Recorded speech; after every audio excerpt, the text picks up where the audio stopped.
ওই আবারও এই হেয়ার স্টাইলের টিউটোরিয়াল তোমরা সবাই চাইছিলে, ভিডিওটা আগেই করে রেখেছিলাম, জানি তো তোমরা ঠিক দেখতে চাইবে। পেছনে চুলটাকে গার্ডার দিয়ে সিকিউর করে নেওয়ার পরে এরকম সেকশন করে বিনুনি করে নিয়েছি, আর এরকমভাবে একটু টেনে টেনে দিয়েছি যাতে ফুলে থাকে।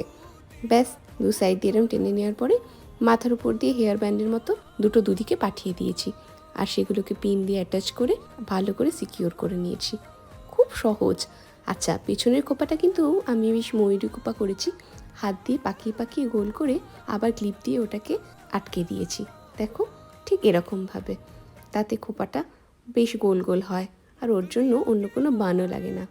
আর তারপরে ভালো করে স্প্রে দিয়ে এটাকে বসিয়ে দিয়েছি। যেহেতু সাবেকি সাজ, ফোলা হবে না, এরকম চেটে পেতেই থাকবে। পুরো লুকটাই তোমাদের সাথে শেয়ার করলাম। কেমন লাগলো নিচে কমেন্ট করে জানিও, আর যদি এরকম সাজ আরও দেখতে চাও সেটাও জানিও। এভাবেই আমার পাশে থেকো। চলো, বাই।